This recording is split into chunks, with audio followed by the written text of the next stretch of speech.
Muy buenas tardes a todos y todas. Bienvenidos a este webinar de recomendaciones de mantenimiento de seguridad de uso de equipos de respiración y autocontenido. Mi nombre es Eduardo Vélez, asesor de la Oficina de las Naciones Unidas para la Reducción del Riesgo de Desastres ante CEPREDENAR y punto focal técnico operativo de INSARAC. Esta serie de webinar que hemos estado programando desde el CEPREDENAR son de vital importancia para nuestros personal de grupos de búsqueda y rescate de los países miembros de nuestra región. A continuación, va a dar el saludo protocolario y la apertura de este webinar el señor general Carlos Antonio Cordero, secretario de Estado en los despachos de gestión de riesgo y contingencia nacionales COPECO y miembro del Consejo de Representantes de CEPREDENAR. Por favor, señor general, adelante con sus palabras. Gracias. Bueno, muy buenas tardes a todos, a todas. Desde Honduras, le damos gracias a Dios por permitirnos estar en este webinar que día a día está fortaleciendo las capacidades de todos los equipos de intervención en toda la región de las Américas. Este día le damos el agradecimiento a Senapred por estar trabajando en todo este terreno y especialmente también a CEPREDENAC, que con esa actividad que su directora ejecutiva, la licenciada Claudia Herrera, está dándole vida a algo que es muy importante. El día de hoy se va a desarrollar un tema que va a fortalecer grandemente los equipos de búsqueda y rescate en estructuras colapsadas, en situaciones que se nos están dando con más frecuencia en las Américas y que hay que ir modernizando los equipos. ¿Por qué? Porque los sistemas están cambiando. Y para esa razón, pues, hoy vamos a contar con don Camilo Andrés Zamudio Castro, que es fisioterapeuta y que nos va a hablar sobre algunos aspectos que los que ya hemos estado usando, los equipos de autocontenidos, de repente se nos pasan de largo y que necesitamos estar día a día actualizados por sistemas de válvulas, por presiones, por los mismos sistemas de demanda que hay dentro de las válvulas y que lo van a llevar de primera mano. Sí es muy importante porque en la condición que estamos cruzando con esta pandemia, los equipos de autocontenido se vuelven sumamente indispensables, lo que es la protección de las máscaras, porque en una respiración en una máscara, si no se tienen los cuidados, podemos tener lo que sería un contagio de personas que se están trabajando en los rescates, en las movilizaciones. Así que yo de nuevo le agradezco a CEPREDENAC, al Sistema de Naciones Unidas también, que nos está apoyando con todas estas actividades, al SICA y realmente pues Senapred, con los que vamos a tratar de establecer esos vínculos que han existido siempre entre COPECO y Senapred para aprovechar más la cooperación bilateral entre nosotros en la parte de capacitación. Para todos nuestros hermanos de la región, les deseamos lo mejor. Les pedimos que cada día encomendemos nuestras acciones al Divino Creador para que tengamos éxito y que logremos. El éxito es lograr salvar las vidas de las personas que las necesitan. Que Dios les bendiga a todos, que tengamos buen día y que esta jornada sea del máximo aprovechamiento para todos. Gracias, señor general, por estas importantes palabras de apertura. Aprovechamos desde el CEPRENAP para dar un saludo a todos los socorristas y paramédicos en el Día Internacional de los Socorristas y Paramédicos. Un gran saludo de fraternal desde el CEPRENAP en esa labor tan importante que ustedes realizan. A continuación, vamos a presentar a nuestro expositor del día de hoy, el señor Carlos Andrés Zamudio Castro, de profesión fisioterapeuta, especialista en salud ocupacional. Tiene 20 años de experiencia en la Cruz Roja Colombiana, en el grupo SAR. Actualmente es el encargado del entrenamiento del componente de rescate del USAR Col 1, técnico de la región andina de 3M, de la División de Seguridad de Personas para los portafolios de protección, caídas, espacios confinados, rescate y equipos de respiración y autocontenido. Por favor, señor Camilo Zamudio, adelante con su exposición. Buenas tardes a todos. Un agradecimiento al general Cordero, licenciada Claudia, Eduardo Vélez, Patricio Fuentes, por la invitación y por tener en cuenta al USAR Col 1 para apoyarlos en esta capacitación y entrenamiento respecto a todo lo que tiene que ver con los equipos de respiración autocontenido. Voy a poner mi presentación en este momento. ¿Vemos la presentación? Sí, estamos viendo la presentación. Perfecto. Muy bien, entonces, como lo mencionó Eduardo, vamos a hablar de los temas más relevantes en cuanto al suministro de aire, que es la categoría grande a la que pertenecen los autocontenidos, y dándole un poco al enfoque de los equipos USAR. De igual manera, vamos a entender un poco cuáles deben ser las condiciones de seguridad para tanto la operación, y vamos a organizar un capítulo especial en un slide que tenemos en la presentación sobre la descontaminación del equipo. Hay una reciente preocupación por todo lo que es la respuesta de los equipos USAR, equipos de paramédicos, socorristas, en los que se tiene que usar el máximo nivel de protección respiratoria.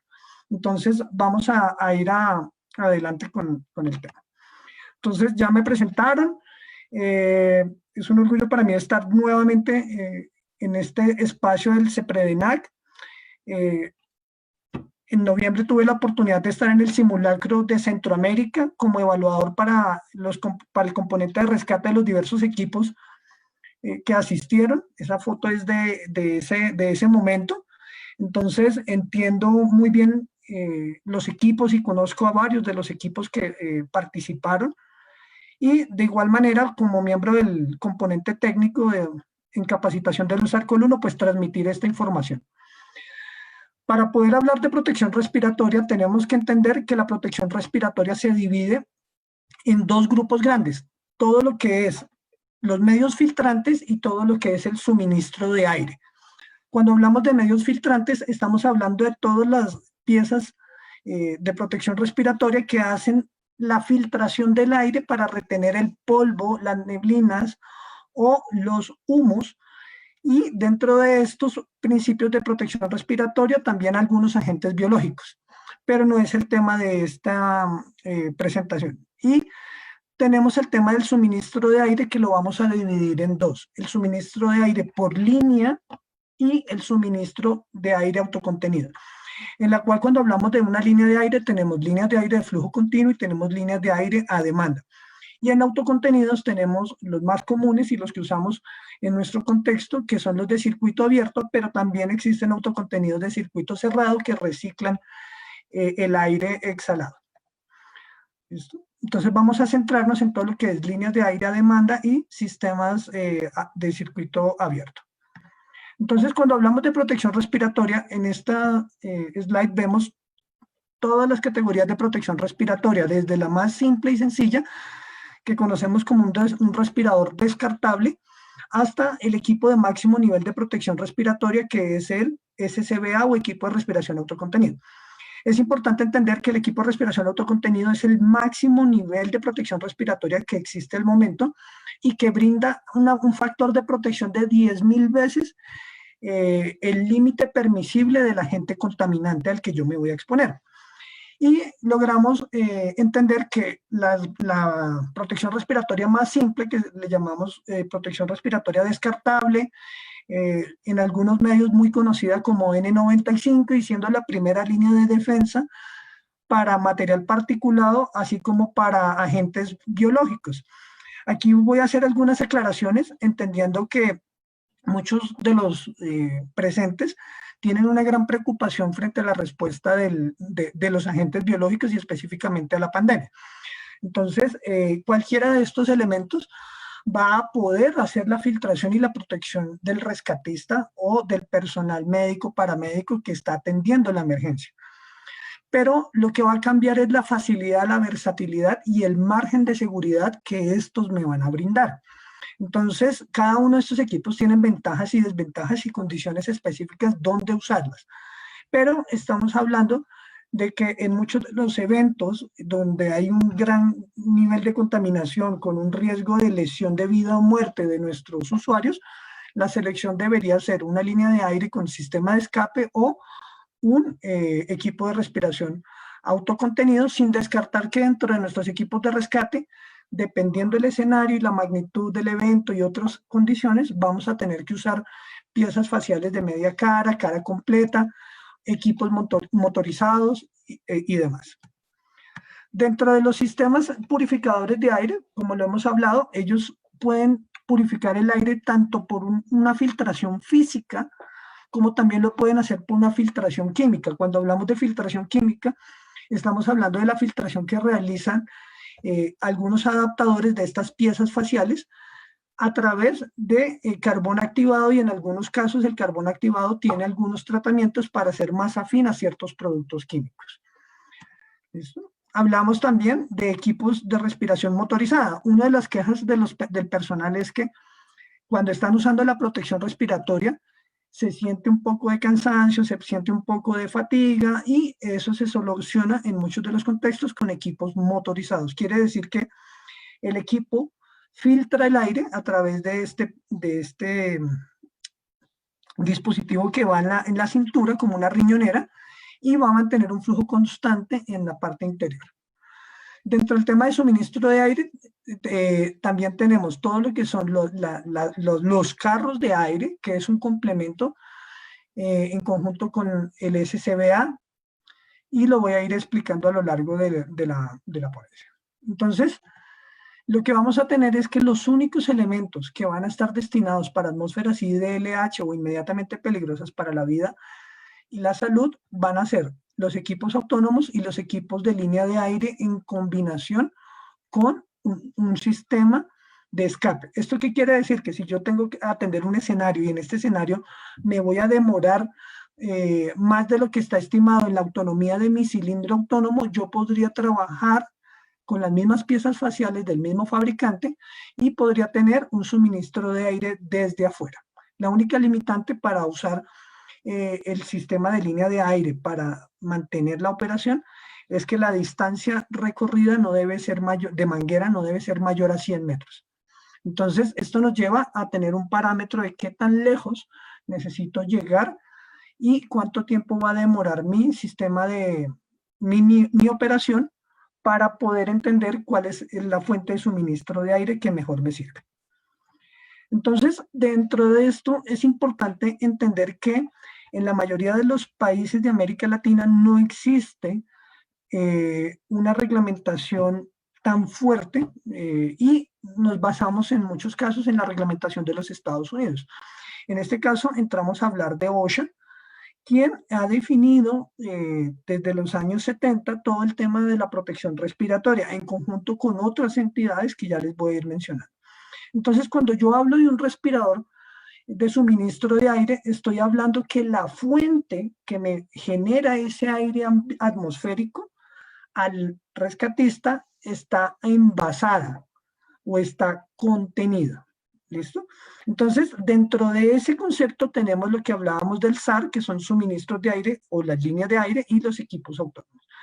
Y estos equipos tienen una gran particularidad y una de las grandes diferencias con muchos de los equipos de Europa, y es que estos equipos se consideran respiradores de presión positiva a demanda. ¿Qué quiere decir eso? Que durante el ciclo respiratorio, cuando uno inspira y expira, hay cambios de presión. La presión se hace positiva, neutra y negativa según la fase de la respiración. Cuando yo uso una pieza de estas, así yo haga mi mayor inspiración y genere la mayor presión negativa dentro de mi pieza facial, en mi cara la presión siempre va a ser más alta a la presión ambiente. ¿Qué quiere decir esto? Que si por algún accidente la pieza facial se desajusta de la cara del rescatista o tiene un accidente y sufre problemas en el sello o en la integridad de la pieza facial, el aire va a empezar a escapar de forma automática a mayor presión, evitando que los contaminantes entren al interior de la pieza facial y que tenga la contaminación de mi rescatista. Entonces, esto es supremamente importante y es la principal causa de lo que genera el gran nivel de protección respiratoria de estos equipos.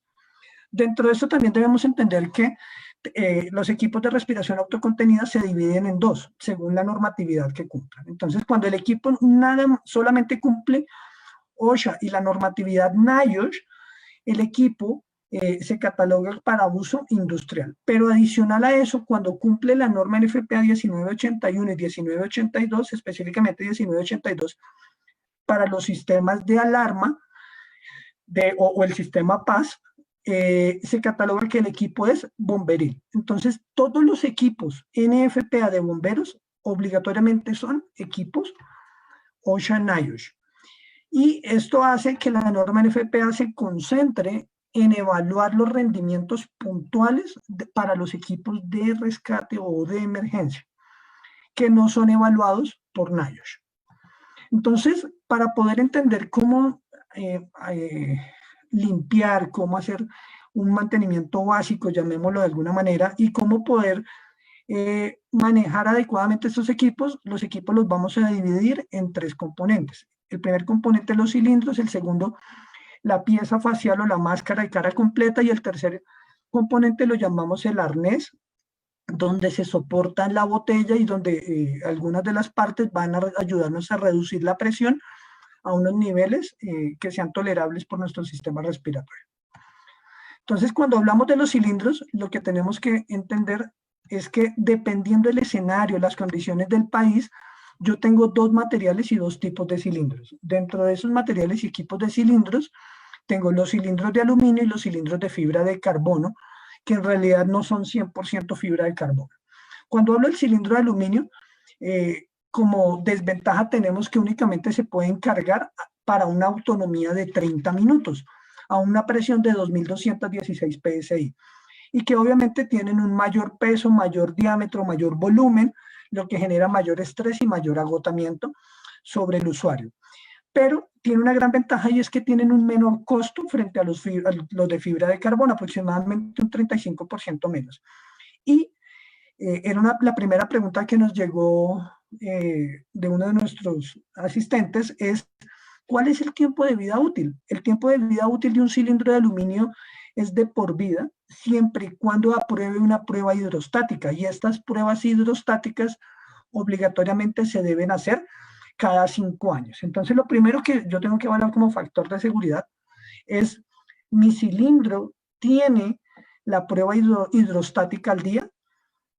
Si no la tiene, tengo una gran ventaja, y es que en todos los países donde manejamos gases industriales, acetileno, incluso el mismo oxígeno de grado médico o de grado industrial, nos pueden realizar la prueba hidrostática y volver a garantizar esta vida útil del cilindro por otros 5 años. Es importante tener en cuenta que esta vida de los 5 años de prueba hidrostática puede verse alterada siempre y cuando cuando el cilindro haya sufrido una lesión o daño, haya sufrido un impacto, haya sufrido una deformación. Se debe evaluar la gravedad del daño y volverlo a enviar a una prueba hidrostática para estar seguros de que sí pasa o no pasa. Entonces, realmente, la prueba hidrostática debería manejarse cada 5 años o cada vez que el cilindro presente una lesión, una abolladura o algún daño. Hay daños que evidentemente no vale la pena ni siquiera mandar a hacer la prueba por el nivel de deformación o abolladura del tanque. Por el otro lado tenemos los cilindros de fibra de carbono. Ya les voy a mostrar ahorita la composición y las capas. La ventaja es que estos cilindros de fibra de carbono se pueden configurar en 2216 y 4500 PSI en la mayoría de las marcas. Y en el mercado también se consiguen cilindros de 5500 PSI. ¿Qué limitante tiene un cilindro de 5500 PSI? Que no en todo lado me lo van a poder cargar. Entonces, hay que evaluar cuál es la autonomía y, como lo decía el general Cordero, entender que en los procesos de tecnificación no solamente es tener el equipo más avanzado, sino es tener cómo hacer la recarga del mismo. Entonces, muchos equipos contemplan el uso de sistemas de recarga portátiles. En el caso de Luz Alcohol 1, se evalúa el uso de un sistema Bauer para poder llevar estos cilindros. Y también tener en cuenta que los cilindros son la base de la operación de muchos de los equipos que usamos en rescate colapsado de principio neumático. Estamos hablando de algunas herramientas y estamos hablando de cojines para levantamiento. Entonces, el mismo cilindro lo voy a poder usar en otras operaciones de rescate. Al tener 5500 PSI, estoy garantizando que tengo mayor tiempo y mayor autonomía con menor cantidad de botellas. Esto nos garantiza que dentro del equipo tenga que llevo las mismas condiciones de tiempo, por ejemplo, 20 cilindros, pero al ser de 5575 minutos, puedo llevar mucho más aire. ¿Listo? De igual manera, son mucho más livianos y tienen un menor diámetro que el aluminio. El tiempo de vida útil de todos los cilindros de fibra de carbono es de 15 años, excepto que el fabricante genere una condición de vida extendida.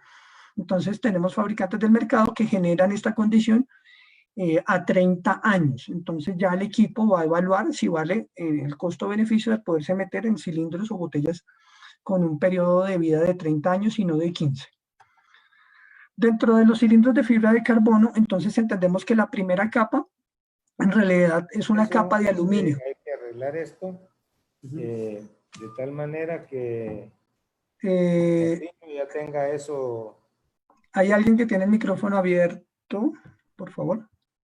Sí, disculpa, Gracias. Camilo. Pedro Pablo no soluciona esto, por favor. Disculpa, no te afanes, claro. Entonces, la primera capa es de aluminio, la segunda capa es la fibra de carbono, la tercera capa tiene unos hilos o una capa de fibra de vidrio y la cuarta capa que recubre el cilindro es una capa de resina epóxica. Esta resina lo que le genera es mayor integridad al cilindro, mayor resistencia al uso, a la abrasión, a las condiciones térmicas a las que se pueda haber expuesto la botella en el caso, por ejemplo, de un combate de un incendio. Dentro de las botellas, ¿qué es importante? Muchas de las botellas traen una cinta reflectiva. Esto permite en bajas condiciones ubicar las botellas, no reflectiva, perdón, sino fotoluminiscente. Quiere decir que esta cinta, que en este caso pues se ve transparente en la noche o condiciones de baja luminosidad o humo, se va a ver de este color y permite ubicar la botella mucho más fácil o incluso al compañero.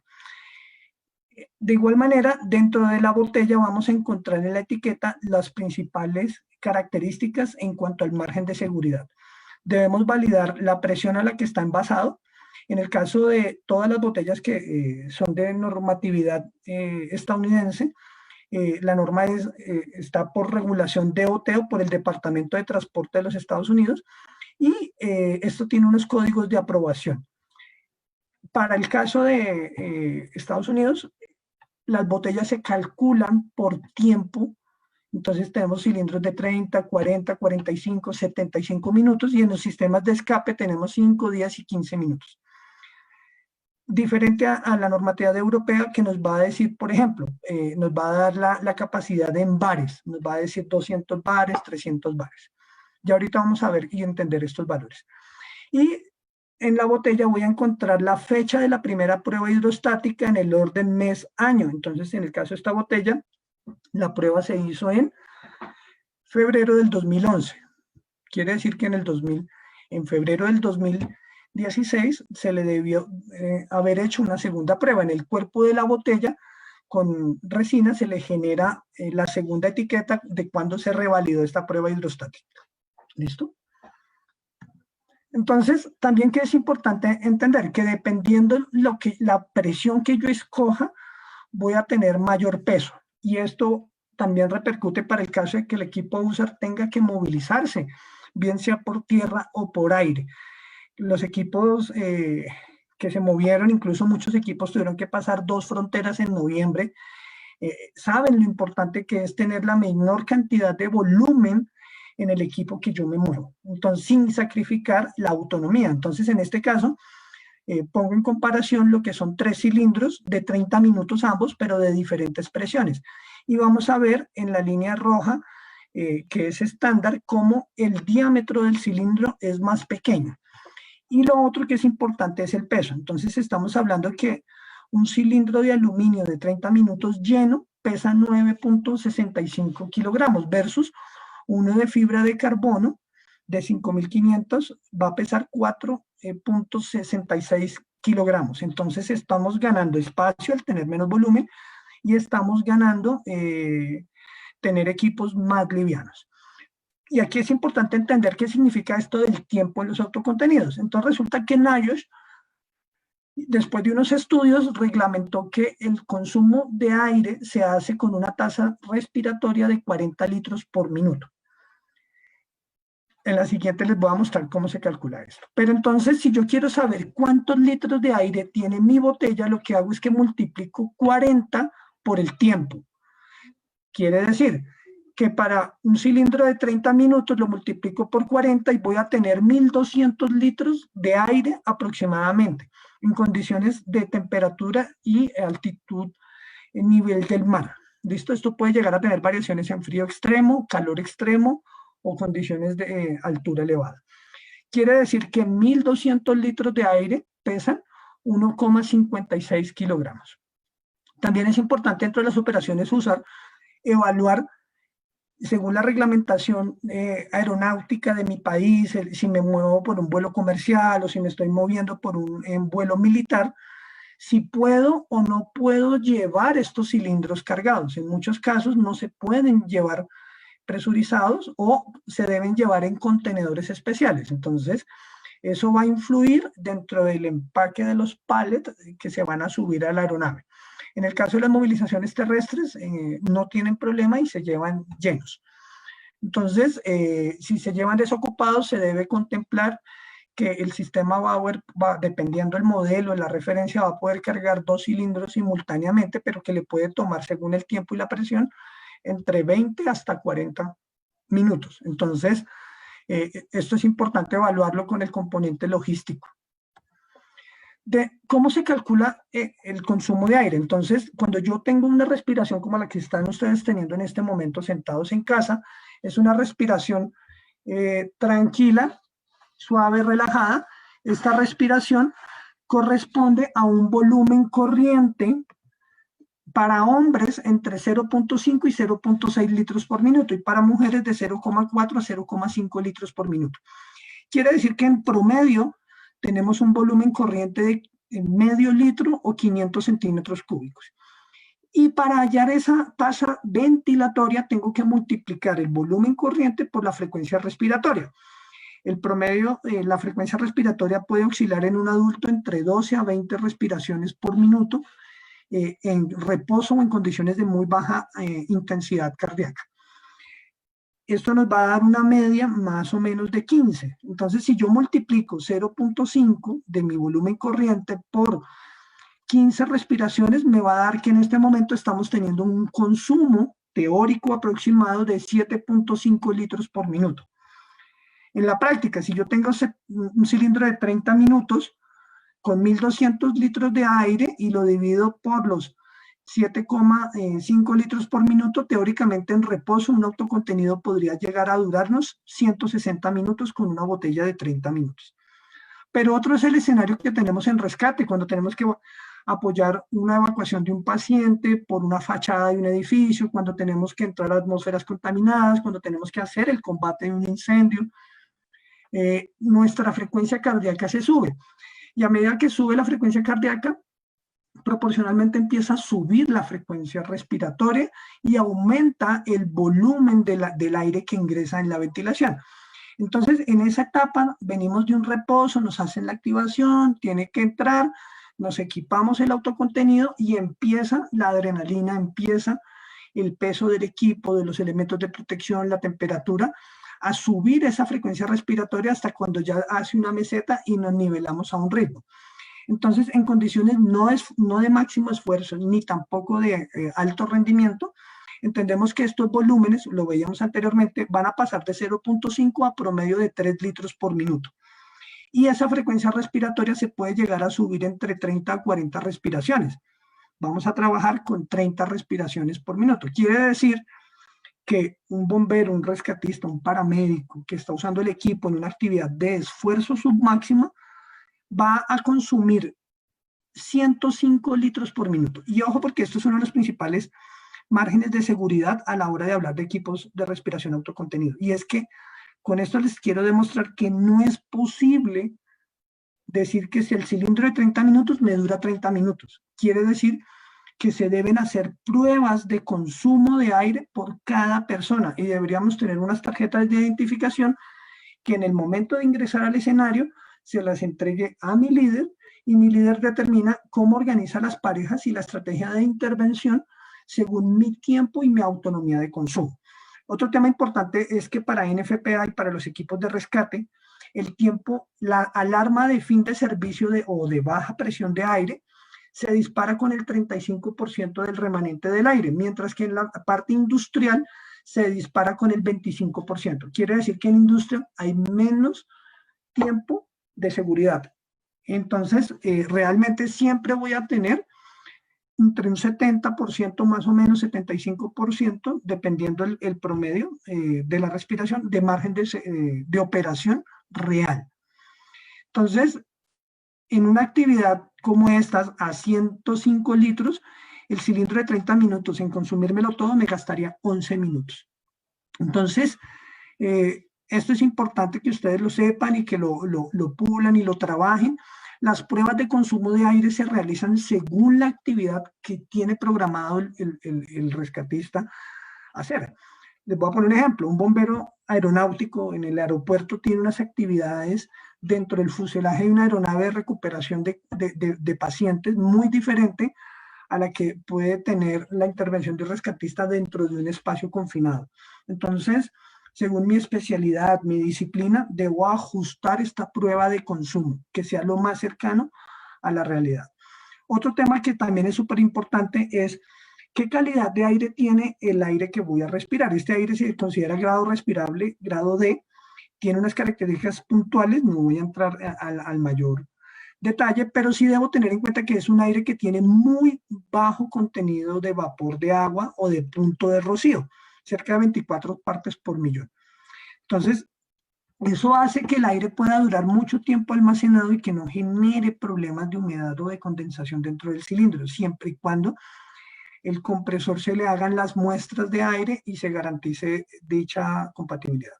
Y entender también que NFPA tiene su propio estándar de aire respirable para los bomberos y los cuerpos de emergencia, que es la NFPA 1989.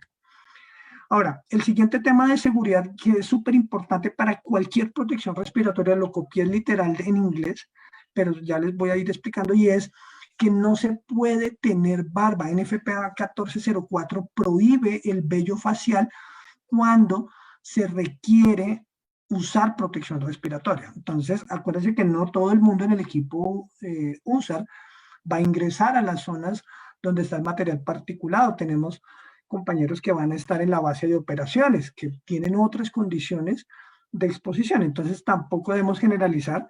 Incluso en algunos miembros del equipo tienen barba, pero generalmente son candados o bigotes que no interfieren con el sello de su protección respiratoria.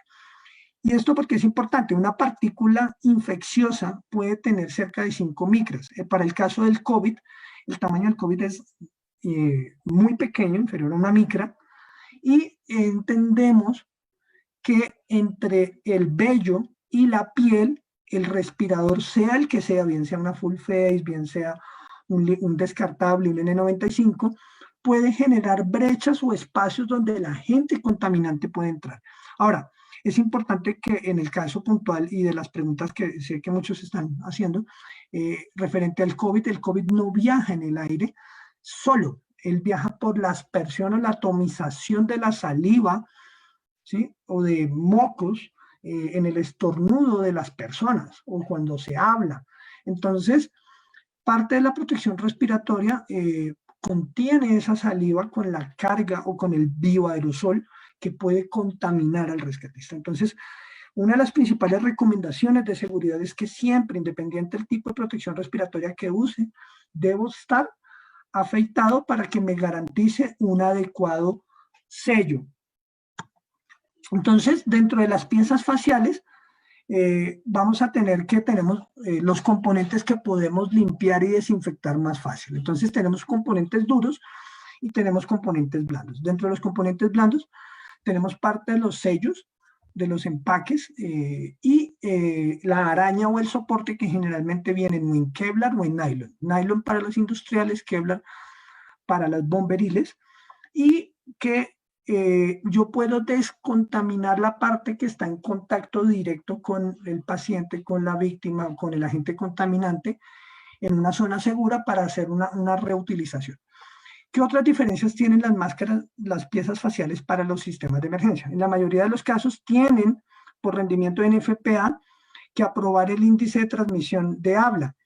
Quiere decir que la pieza facial debe permitirle entender lo que se está diciendo. En muchos de los casos la protección respiratoria no permite la adecuada comunicación y esto interfiere directamente con la seguridad de los bomberos y de los paramédicos en el escenario que estén trabajando. Es el poderme entender y que me puedan escuchar. Y en muchos de estos casos, pues también las marcas tienen otros componentes electrónicos que amplifican la voz, pero en este caso, la gran mayoría de los fabricantes, o por lo menos por NFPA, todos deben cumplir este parámetro de no entorpecer y que la voz sea clara. Y en algunos casos se tiene puerto abierto, quiere decir que aquí hay ingreso sin el regulador, hay ingreso directo a la vía aérea del bombero. ¿Para qué? Entonces, esto tiene varias finalidades y una de ellas es que entre el cambio de botella y botella, él pueda hidratarse con una vejiga de hidratación, o bueno, en algunos casos le llamamos el Camelback. Y esto ayuda a que se genere la adecuada hidratación corporal, sobre todo inducida por todo el estrés, la actividad física y el calor del ambiente, y sobre todo en Centroamérica. Entonces, el otro tema de seguridad supremamente importante es que para las piezas de los autocontenidos es obligatorio siempre hacer la prueba de sello a impresión negativa. Como se ve en la foto, el hecho que tenga el puerto abierto también me facilita que cuando me pongo la pieza facial y la ajusto, debo con mi mano, sin los guantes, hacer el sello. Aquí es importante que obviamente las manos deben estar limpias para poder hacer esta maniobra. ¿Listo? Y debo garantizar o sentir al interior de mi pieza facial que la presión negativa se pega a la cara. Y esto me garantiza de que estoy haciendo el adecuado sello. ¿Listo? Para evitar el problema de las corrientes de fuga que veíamos anteriormente. Lo otro es que si la pieza facial no está adecuadamente sellada, va a generar fugas, me va a hacer que el tiempo del aire sea menor y pues voy a tener problemas. Lo otro importante es entender el recorrido del aire que se sigue dentro de la pieza facial. Entonces, las piezas facial, el aire pasa por el visor, ingresa al cono nasal y esto genera o disminuye la condensación que se genera por el calor al interior de la pieza facial. ¿Listo? Esta pieza que está acá con la flecha azul que conecta acá, la vamos a llamar el regulador de segunda etapa. ¿Listo? Dentro de la norma NFPA ese es el nombre que recibe. Entonces este regulador va a permitir conectarse y hacer ya, empezar a hacer la conexión con el inicio del aire. Entonces, el tema importante también y como recomendación para muchos de los grupos es que podamos con nuestras mismas piezas faciales poder trabajar el autocontenido, poder trabajar líneas de aire, poder trabajar sistemas motorizados y poder trabajar piezas filtrantes.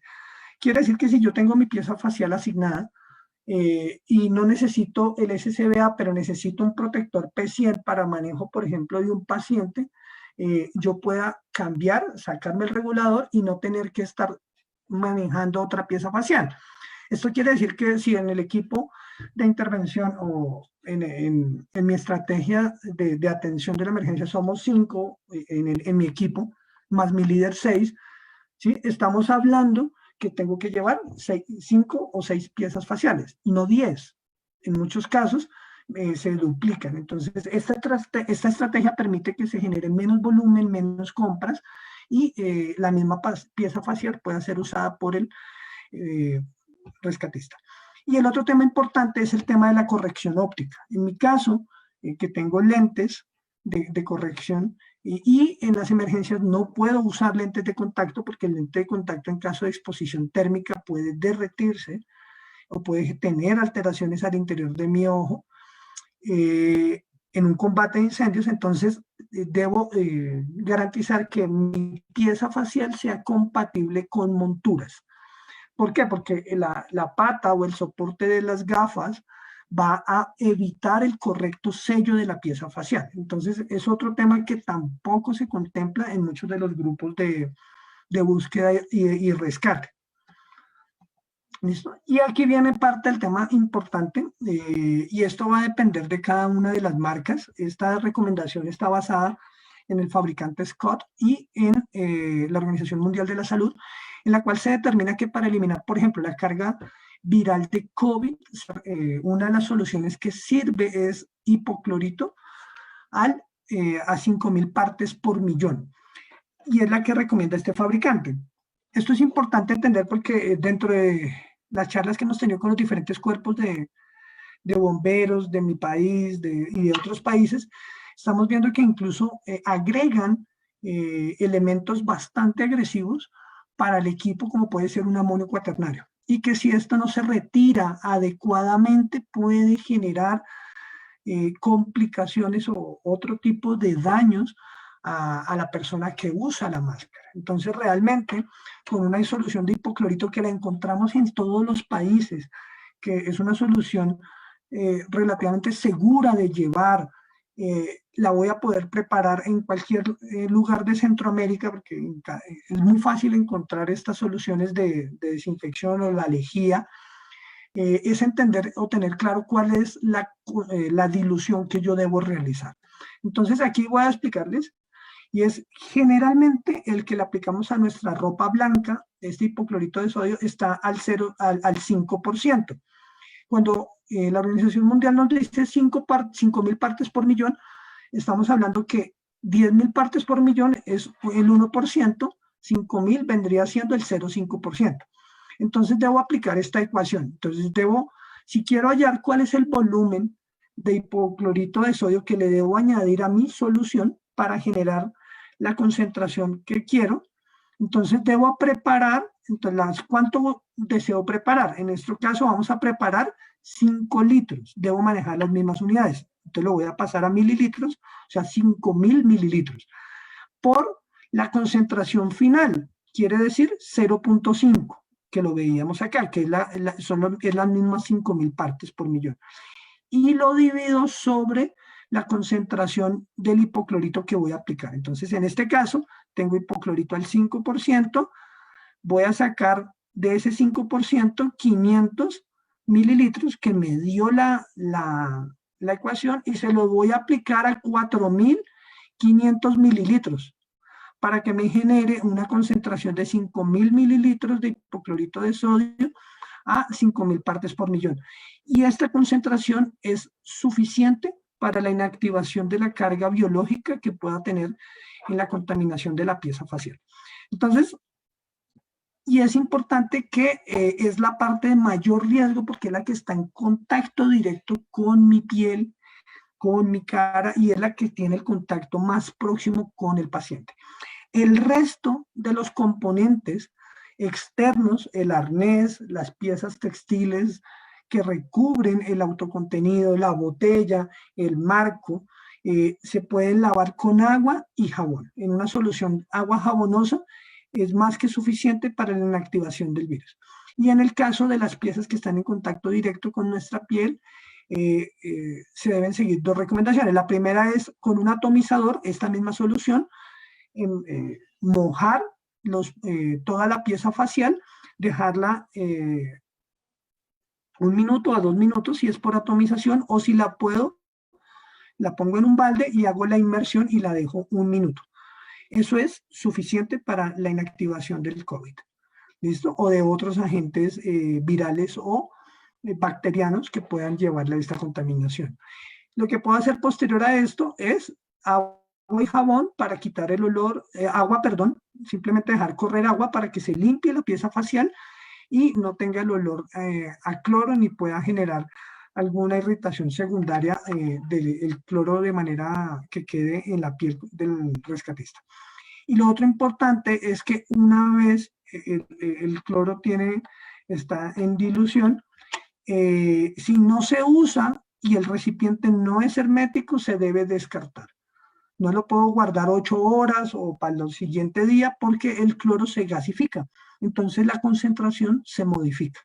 Entonces debo prepararlo a los momentos anteriores a hacer la limpieza o la descontaminación de la pieza facial. ¿Listo?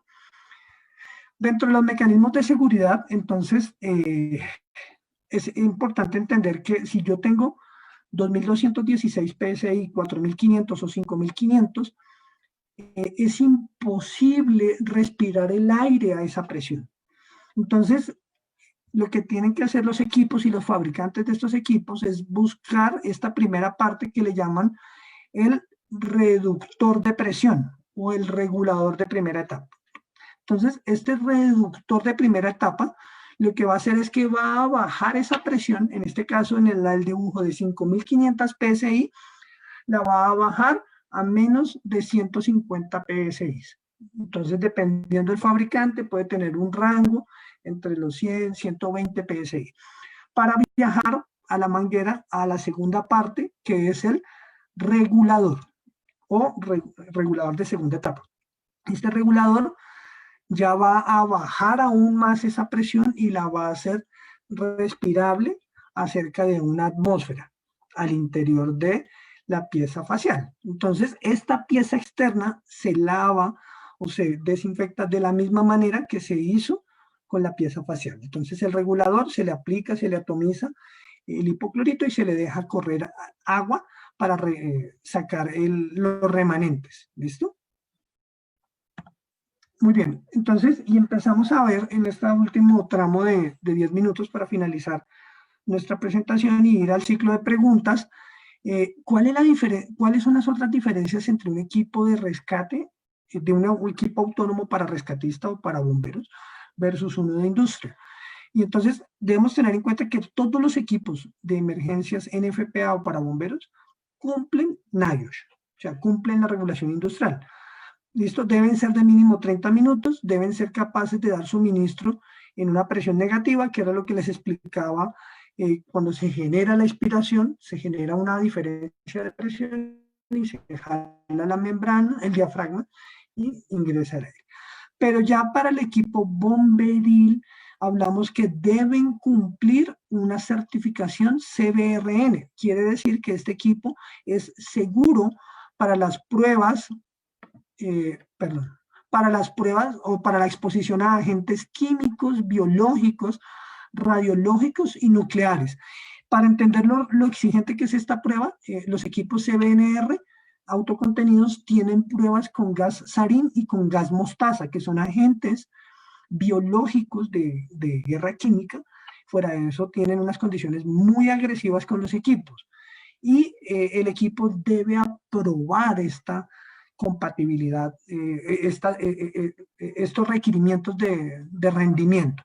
Entonces, todos los equipos que están marcados como NFPA 1981 a partir del año 2013, obligatoriamente vienen con la certificación para hacer resistencia a estos escenarios. Y entendamos que en el contexto USAR yo puedo tener exposiciones radiológicas o nucleares.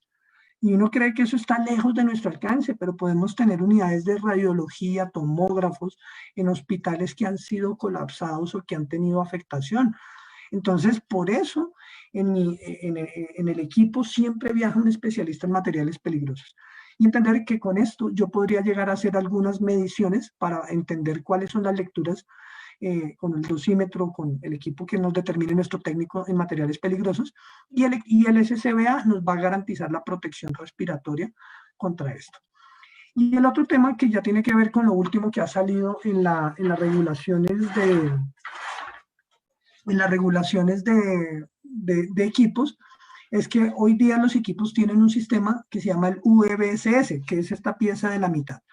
Esto básicamente es un equipo que ya se reglamentó para todos los fabricantes en los Estados Unidos y que permite hacer una conexión rápida en caso de que haya un fallo en el suministro o en el equipo. ¿Listo?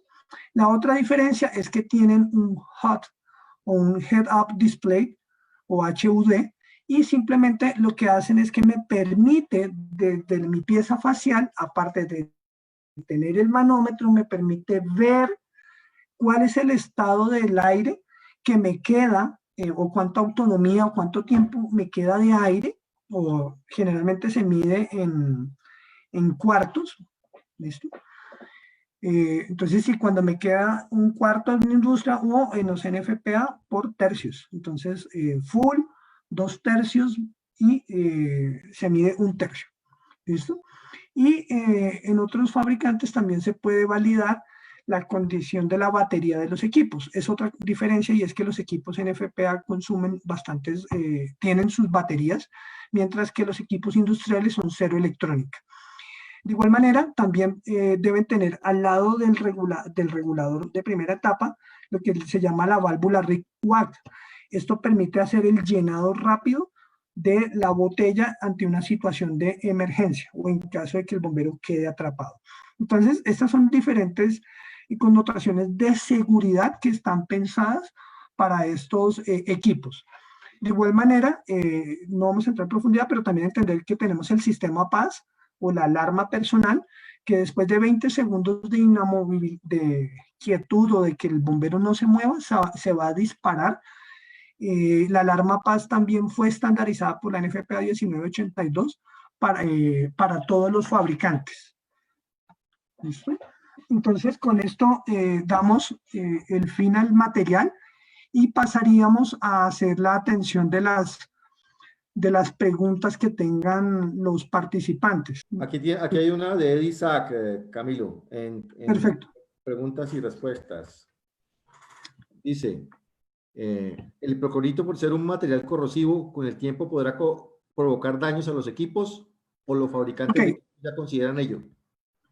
Perfecto. Para el caso, aquí toca hablar de cada una de las marcas. Para el caso de Scott, la solución de 5.000 partes por millón es muy baja. Estamos hablando del 0.5% de la dilución, y ha mostrado que para este fabricante es la recomendada y su equipo no sufre un deterioro. Hay que tener en cuenta que la exposición a la que está, el tiempo que se expone es corto, es solamente 1 minuto. Es común que las personas o nuestros compañeros dejen el equipo en remojo 2 horas para que haya mayor desinfección. Entonces, es borrarnos ese concepto de que entre más tiempo lo deje mejor, y que con 1 minuto es suficiente, y seguir las recomendaciones de cada uno de los fabricantes. También es importante entender que el hipoclorito es mucho más seguro que usar, por ejemplo, un amonio cuaternario. Gracias, Camilo. Tenemos otra pregunta de Jorge Barberena, y dice, ¿cuánto tiempo un cilindro o botella se debe almacenar en el aire comprimido, con aire comprimido? Ok, aunque no hay una especificación puntual de que sea 1 año, 6 meses, una obligatoriedad, y va a depender más del contexto del equipo. Idealmente, anualmente, debe haber una práctica como mínimo con los equipos.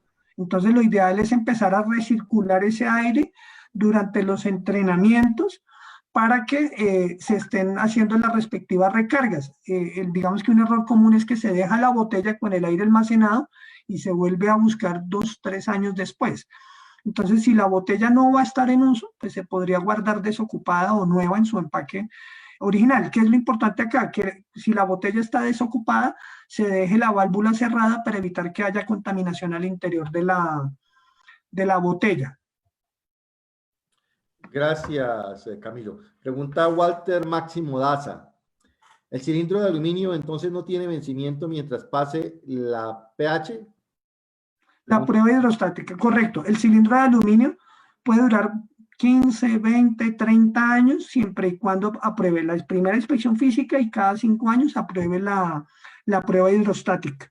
Y esto es un tema que es transversal para los cilindros DOT, con normatividad del Departamento de Transporte. Ok, muchísimas gracias. Hay una pregunta de Jorge, hay una pregunta de Oscar Renan y dice, ¿cuánto es la duración de un cilindro en tiempo? Generalmente, ya lo habíamos comentado a lo largo de la capacitación, el cálculo que se hace en el tiempo, un cilindro de 30, 45, 60 minutos, va a estar determinado con un consumo respiratorio de 40 litros por minuto. Si eso es a lo que se refiere con el tiempo de cuánto dura. Si cuál es la vida útil de la botella, pues va a depender del material. Entonces, él nos puede aclarar más hacia dónde va dirigida su pregunta, pero si en el caso de cuánto es la vida útil, aluminio de por vida, fibra de carbono 15 años, o en algunas marcas hay un periodo extendido de vida útil. Gracias, Camilo. Pregunta Justo Vargas. Dice, tengo entendido que los cilindros no deberían quedar completamente vacíos. ¿Eso es cierto? No es cierto que no puedan quedar completamente vacíos. Lo que se recomienda es que quede la válvula cerrada. ¿Cuál es el problema? Cuando el cilindro no tiene aire y no se cierra, se puede ingresar contaminantes. Entonces, más que no desocuparlo todo, la recomendación es que quede la válvula cerrada. En la práctica, cuando las personas, para poder identificar si el cilindro, la válvula está cerrada fácilmente y como tiene tan poca presión y no se puede leer en el manómetro del mismo, le abren un poquito y verifican si queda o no queda aire, para garantizar que sí quede cerrada. Más puede llegar a ser una buena práctica más que algo que pueda dañar el equipo.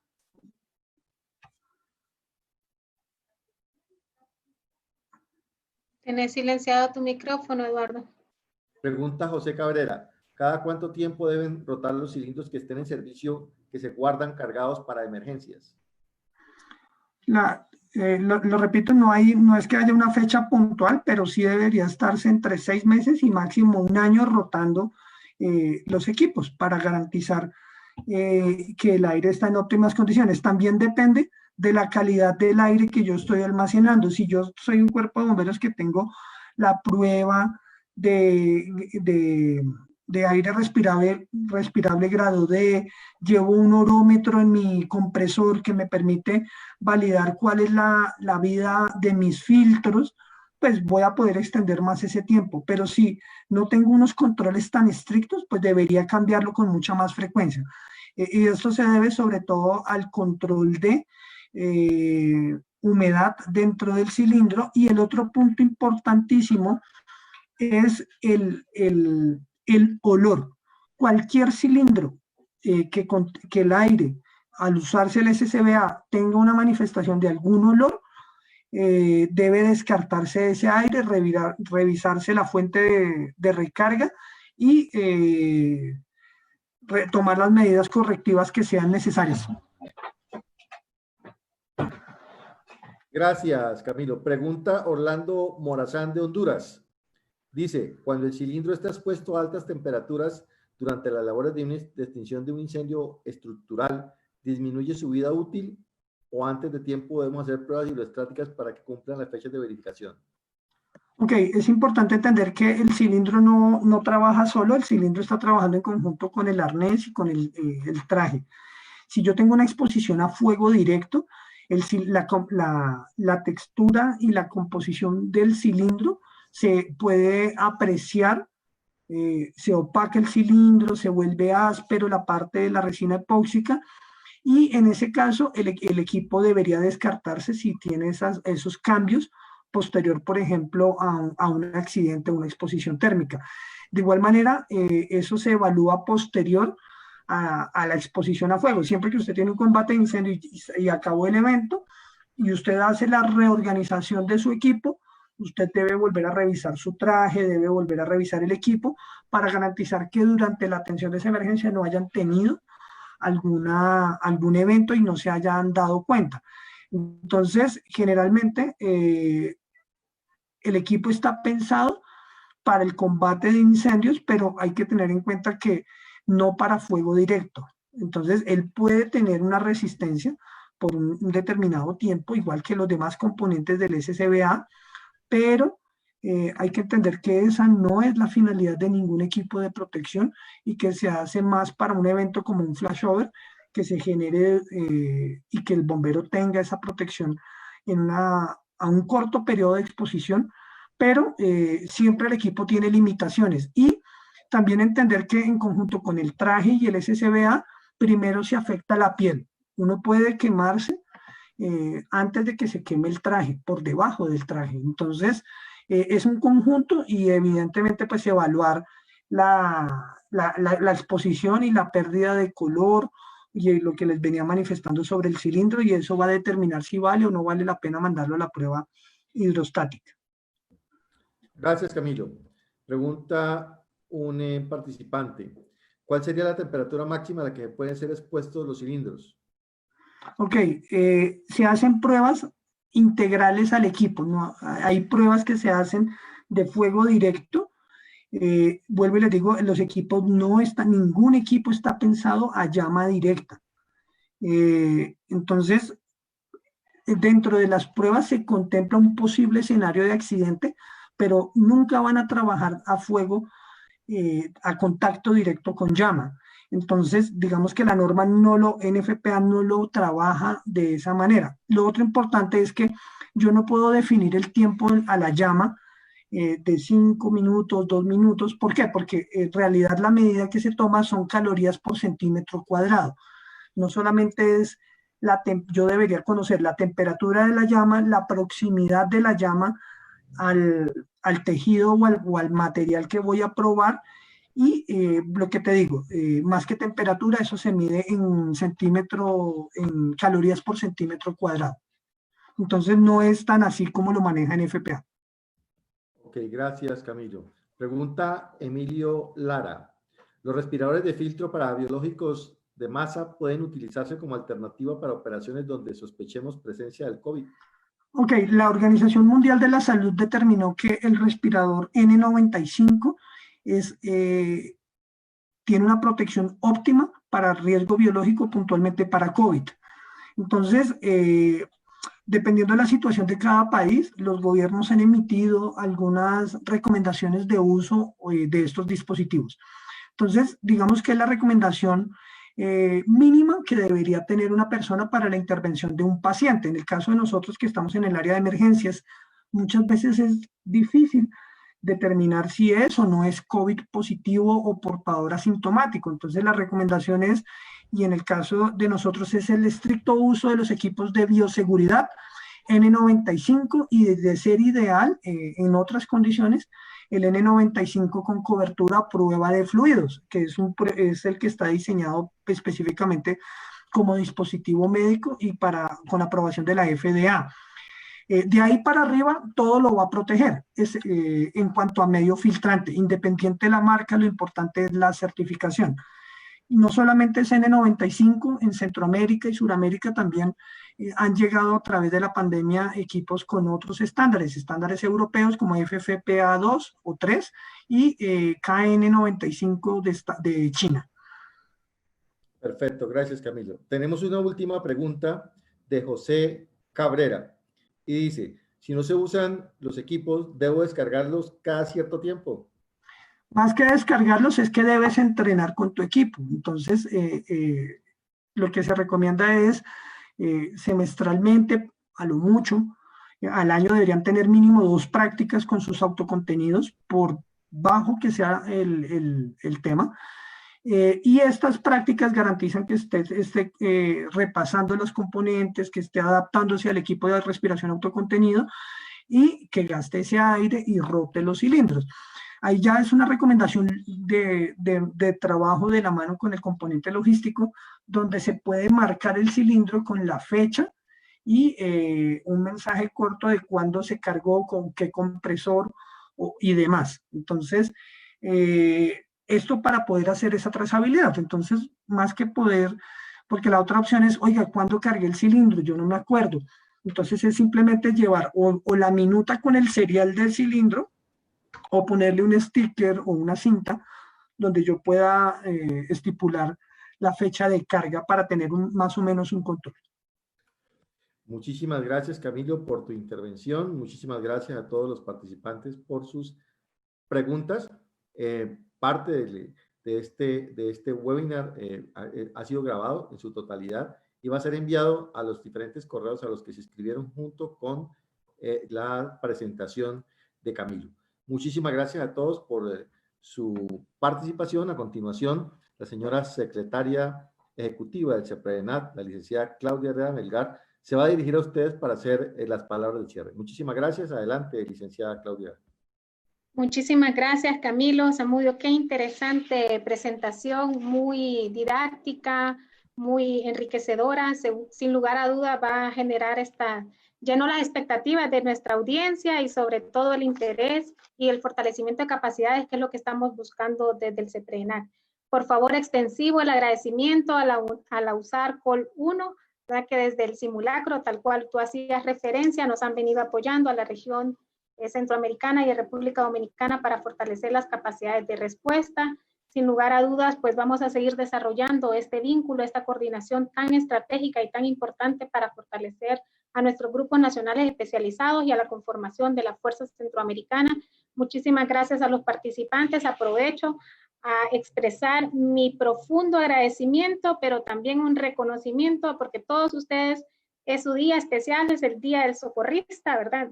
Sin lugar a dudas tenemos una serie de intervenciones en lo que involucra la respuesta a las emergencias, y todos los que estamos aquí hemos estado desarrollando diversas acciones para atender una respuesta de emergencias, y estamos con todo el interés de seguirles acompañando. Nuevamente, felicitaciones. Gracias, General, por su apoyo. Nos ha acompañado en los 3 webinars de forma completa en todas las capacitaciones.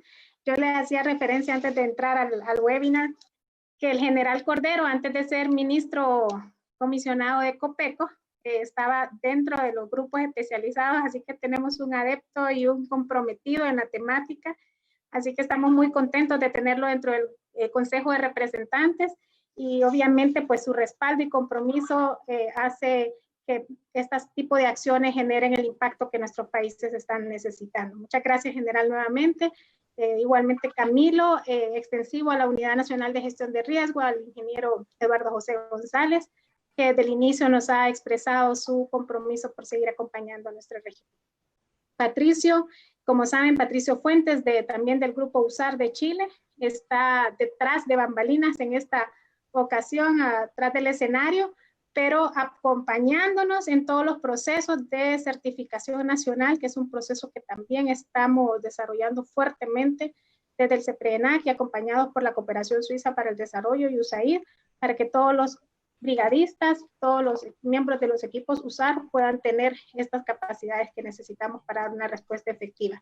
A través de esta capacitación pudimos conocer sobre la seguridad para la operación, la descontaminación del equipo, todos estos procesos de certificación, que esas son nuestras aspiraciones, ¿verdad? De lograr que nuestra región pueda llegar a cumplir esos estándares internacionales, y sobre todo que nuestra población que está directamente expuesta, nuestra población de primera respuesta, puede estar vinculado y sobre todo con todas las condiciones de seguridad para proteger sus vidas y proteger la vida de las personas que están asistiendo. Les invitamos al próximo webinar, está programado para la siguiente semana, igualmente el próximo miércoles. Vamos a tener el tema de recomendaciones de seguridad en rescate vehicular. por el Sebastián Fernández Arayas, un chileno, ingeniero civil industrial de la Pontífica Universidad Católica de Valparaíso, Chile, y sin lugar a dudas pues va a ser una capacitación muy enriquecedora. Esperamos contar con la participación de ustedes y nuevamente muchísimas gracias por su tiempo, por esas preguntas también tan enriquecedoras y por todo ese dinamismo y ese compromiso. Recuerden que todo esto forma parte de un proceso de capacitaciones, al igual que un proceso de certificación nacional, y al finalizar todo este bloque de capacitaciones van a recibir sus respectivos reconocimientos por parte de nuestra instancia. Ha sido un placer estar con ustedes y muchísimas gracias por su apoyo y compromiso. Que Dios les bendiga y por favor cuídense mucho y recuerden que juntos saldremos adelante de esta situación.